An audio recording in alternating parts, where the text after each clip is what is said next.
Meus amados irmãos, minhas amadas irmãs, estamos vivendo hoje a grande verdade, a grande alegria. Ele ressuscitou, Ele está vivo. E o que isso significa e implica para cada um de nós? As três leituras vão nos dar, pelo menos assim, três ações, para a gente sair daqui hoje e dispostos a colocar em prática. Três verbos, crer, viver e testemunhar. Vamos repetir? Crer e testemunhar. Crer, viver e testemunhar. Cada uma dessas leituras. A primeira leitura, a gente viu aqui o grande testemunho, aqui nos Atos dos Apóstolos, o testemunho de Pedro. A grande mensagem. Pedro, olha o que a ressurreição faz na vida, minha gente. Olha o que a experiência com Jesus ela faz em nossas vidas. É impossível. Aí a gente recorda aquele texto lá atrás, quando os magos visitaram Jesus. Estão lembrados daquela cena? Ofereceram ouro, incenso e mirra. Herodes tinha dito: vão, adorem e voltem para cá que eu também quero adorar. Na verdade, Herodes tinha outra intenção. E eles foram, adoraram Jesus e, avisados em sonhos, voltaram por um outro caminho. É impossível quem tem uma experiência com Cristo, quem tem uma experiência com Jesus pelo poder da fé, permaneça a mesma coisa. Permaneça a mesma coisa, fica do mesmo jeito. Não. Quem tem uma experiência com Jesus, ele se transforma. Ele quer uma vida nova. E olha o que aconteceu com Pedro, um simples pescador da Galileia. Talvez pouco mais soubesse escrever o seu nome, se é que sabia. Pescador, coitado, não teve oportunidades. O que ele soube ali era pescar, arrumar redes, consertar barcos. E de repente ele é chamado, ele testemunha as ações de Cristo. Eles, juntamente com os outros discípulos, começam a perceber cada ação que Jesus faz. Aquilo vai mudando a vida dele. Um certo momento, sim, teve momentos de fraqueza. Quando o Senhor para de falar em Jerusalém, em morte, enfim, afasta-te de mim, Satanás, disse Jesus. Lá, quando está o perigo de morte também, não só para Jesus, mas como um seguidor de Jesus, ele negou Jesus. Teve os deslizes da vida, mas se arrependeu e voltou. Se arrependeu e voltou. Então, o que Jesus conta nessa experiência de Pedro? Ou seja, por mais erros que a gente tenha, e a gente tem, por mais deslizes que a gente cometa, volta. Se levanta e volta. Faça como fez o filho pródigo. Se arrependeu, tomou consciência e voltou. O pai está sempre esperando de braços abertos, assim como Jesus, sempre esperando, pronto para dar o perdão. Então a vida de Pedro, de repente, a experiência do Cristo ressuscitado na vida dele, fez com que ele se levantasse em praça pública em Jerusalém, no meio de tantas culturas, tantos povos, tanta gente que vinha de longe ali para participar da festa da Páscoa em Jerusalém. Pedro se levanta e faz o discurso. Esse Jesus que vocês mataram, esse Jesus ressuscitou, ele passou fazendo bem. Olha o querigma, uma frase que fala assim, uma expressão que fala querigma. O que é o querigma? A pregação das verdades da fé. A pregação das grandes verdades da fé. Esse Jesus passou fazendo bem. Esse Jesus foi preso, foi morto, mas ressuscitou. Esse Jesus foi preso, foi morto, ressuscitou, e agora ele está vivo, presente em nossos corações. Ou seja, o grande discurso, o que a ressurreição ela faz em nossas vidas. Portanto, essa primeira leitura fala do primeiro verbo que eu falei, a importância de crer. Creia que Jesus pode transformar a tua vida. Creia que o ressuscitado, a luz do ressuscitado pode transformar o teu coração. Creia que você tem algo melhor ainda para mostrar. Creia que o teu melhor ainda não saiu. Está ensaiando, então procure mostrar, procure resplandecer, procure revelar o teu melhor. Diga para aquela pessoa que está falando: o teu melhor ainda não vi, né? O teu melhor ainda está por vir. Diga assim: o teu melhor ainda está por vir. Mostre a partir de hoje o teu melhor. O teu melhor. E assim o mundo se evangeliza, assim o mundo brilha com a luz do Cristo ressuscitado. E olha só o que acontece na segunda leitura: crer, viver e testemunhar. Agora vamos para o viver. São Paulo, escrevendo aos Colossenses, diz uma expressão fantástica. Uma expressão fantástica: aspirai, esforçai-vos por alcançar as coisas do alto, onde está Cristo. Onde está Cristo? Onde está Cristo? No alto. Ele está no meio de nós. Sim, Ele está no meio de nós, através dos sacramentos, do bem que a gente faz, da Eucaristia. Mas esforçai-vos por buscar as coisas do alto, onde está Cristo sentado à direita de Deus. Aspirai às coisas celestes, não às coisas terrestres. Aspirai às coisas celestes, porque Ele está lá. Ele está lá. E vai dizer assim, ó: pois nós morremos. E olha o que vai dizer, que frase interessante: porque a nossa vida está escondida com Cristo em Deus. Que coisa mais linda! Porque a nossa vida está escondida em Cristo. Diga de novo para aquela pessoa: porque a tua vida está escondida em Cristo. A tua vida está escondida em Cristo. Se a nossa vida está escondida em Cristo, o que a gente tem que fazer, minha gente? O que a gente tem que fazer? Buscar, desejar. Vocês acham que Cristo, vocês acham que, gente, é uma questão assim de lógica matemática até. Cristo veio, a humanidade estava submersa no erro do pecado, amarrada no inimigo, escrava do inimigo. O que fez Jesus? Ele nos libertou, nos tirou das trevas, do erro, da morte, do pecado. Ele tirou a humanidade, Ele veio resgatar aquela que é a humanidade, imagem e semelhança do Criador, imagem e semelhança de Deus. Vocês acham que Jesus, quando veio até nós, e deu a sua vida para nos salvar, Ele ia deixar isso de graça, minha gente? Ele não ia deixar isso de graça. Vou pedir assim para as crianças pararem de correr, por favor, né? Isso, os pais da criança, isso. Vocês acham que eles iam deixar, Jesus ia deixar de graça? Não ia deixar de graça. Não ia deixar de graça. O que Ele fez quando ressuscitou? Ele pegou a essência de cada um de nós, a essência da humanidade, o melhor de nós, a nossa vida, não a nossa vida biológica, não a nossa vida biológica. Ele pegou a nossa vida, a vida eterna, que Deus garante a cada um de nós. O que Ele levou com Ele? Por que Ele levou com Ele? Por que Ele levou com Ele? Porque Ele sabia, se ficasse aqui, o que a gente faz? O que a gente faz quando a gente tem uma joia preciosa? O que a gente faz em casa, por exemplo, assim, quando tem assim uma joia, pelo amor de Deus, uma pérola, um diamante, sei lá, não sei se alguém tem, né? Ou seja, o que a gente faz? A gente coloca onde? No cofre, bem protegido, bem seguro, é ou não é? No cofre. O que fez Jesus com a nossa vida? Colocou no cofre de Deus, no cofre do céu.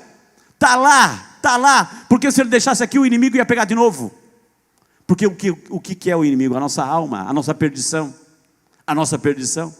Então o que Jesus fez? Levou consigo a nossa alma, levou consigo a nossa essência, a nossa vida, a Zoé, a vida eterna. Para quê? Para que a gente aqui buscasse as coisas do alto.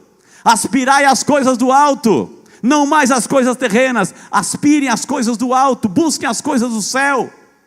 Busquem, porque a vossa vida está escondida lá.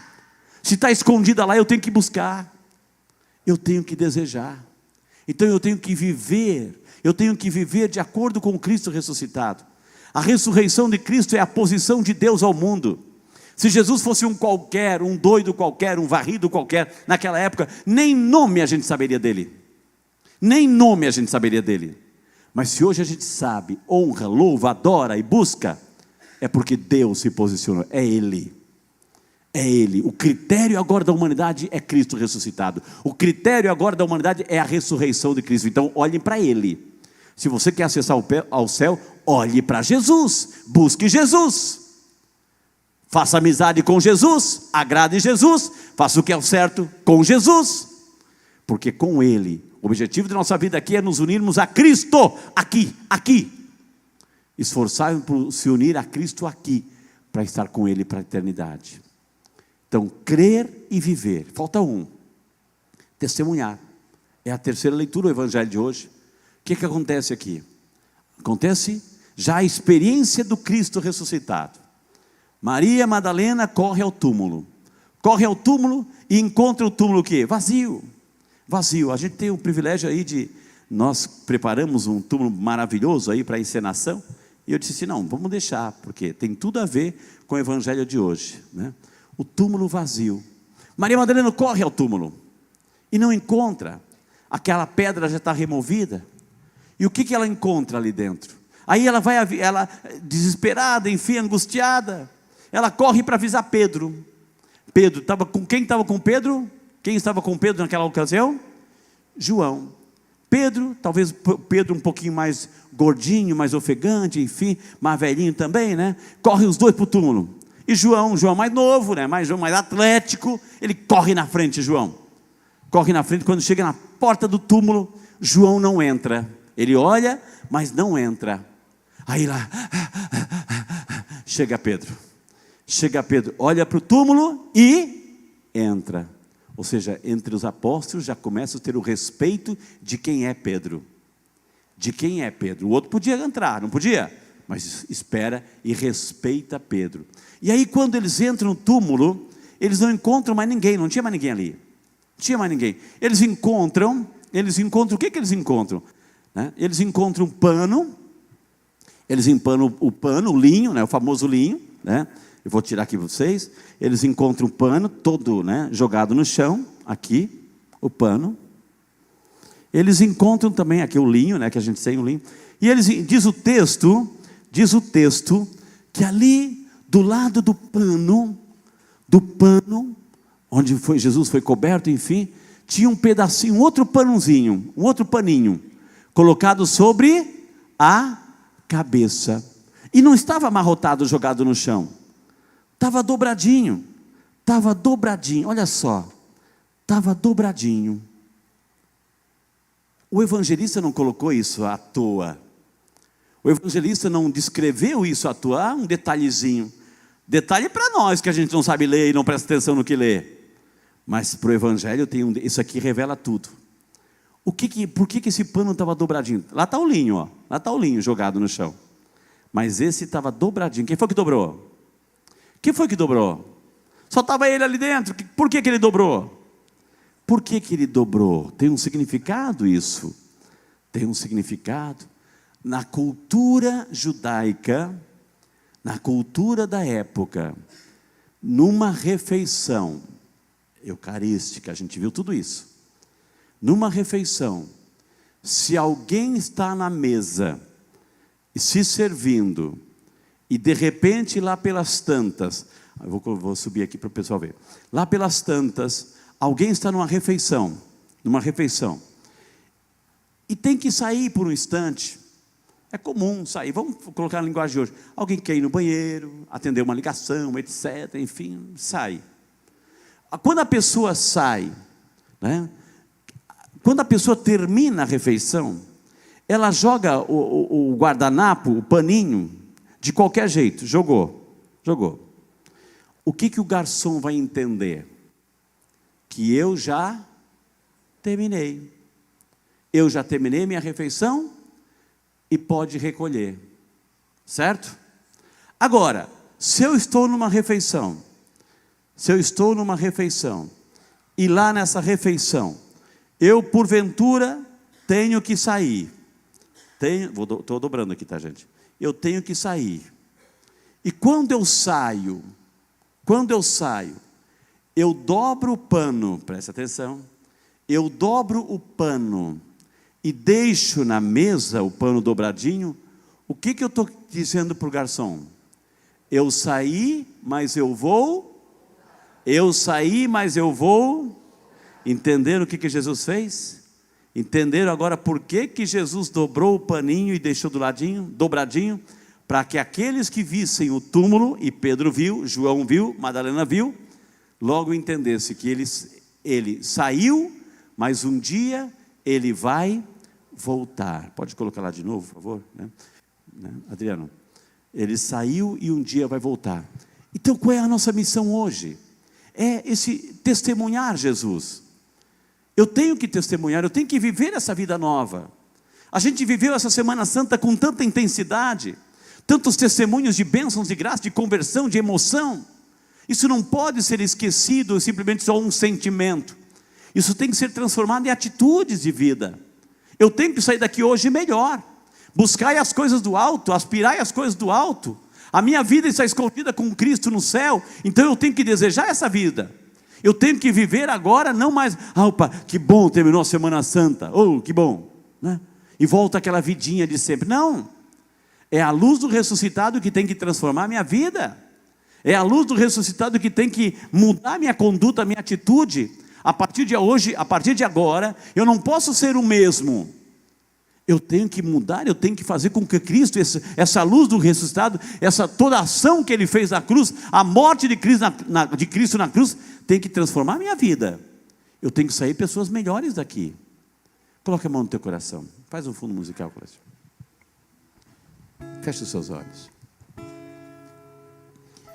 Senhor, hoje é o dia em que a humanidade se dobra e reverencia a Tua vitória. O Senhor venceu a morte. O inimigo número 1 do ser humano, a morte, a solidão, o desespero, a angústia. O Senhor venceu. O Senhor venceu as trevas, quando pelo fogo novo do ressuscitado, venceu os túmulos, as trevas, o erro. O Senhor venceu o pecado, nos ensinou durante toda essa quaresma as ferramentas que também nós poderíamos usar para vencer o pecado, para voltarmos àquela dignidade de sermos homens e mulheres, filhos, à imagem e semelhança do Criador. Hoje nós estamos aqui, Senhor, ouvindo a Tua palavra, celebrando com alegria a Páscoa da ressurreição, o fundamento da nossa vida. Como disse São Paulo, se Cristo não ressuscitou, é inútil a nossa vinda aqui. Se Cristo não ressuscitou, a nossa fé é vazia, é vã. Mas acreditamos que Cristo ressuscitou, cremos e tomamos posse disso. Queremos viver de acordo com a ressurreição de Cristo. Buscai as coisas do alto, esforçai-vos para não ser mais homens terrestres, mundanos, pecaminosos, avarentos, lascivos, maliciosos, mas aspirar às coisas do alto e poder anunciar sem medo agora, como Pedro na primeira leitura, corajoso, enfrentando multidão, falando do amor de Cristo, falando da vida de Cristo. É isso que nós precisamos a partir de agora, testemunhar com a nossa vida.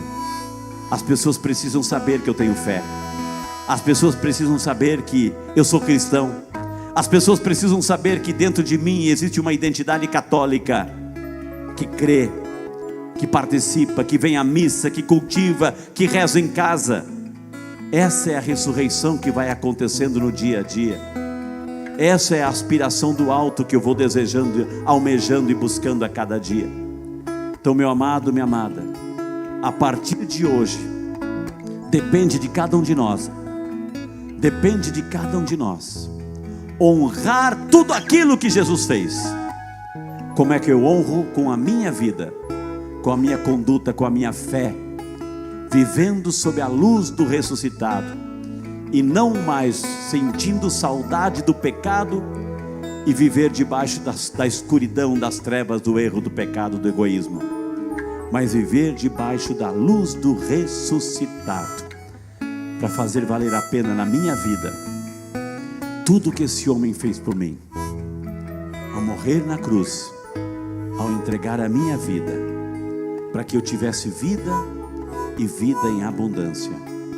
Diga para Jesus: eu me comprometo, Jesus, eu vou me esforçar. O Senhor pediu esforço. Talvez eu não tenha vivido uma quaresma lá, grandes coisas, mas a partir de agora que eu entendi, eu vou me esforçar, Senhor. Eu me comprometo em me esforçar para dar o melhor de mim, para que as pessoas conheçam o melhor de mim, o melhor de mim, a Tua vida que está em mim. Obrigado, Jesus. Conta comigo, Jesus. Conta comigo, Jesus.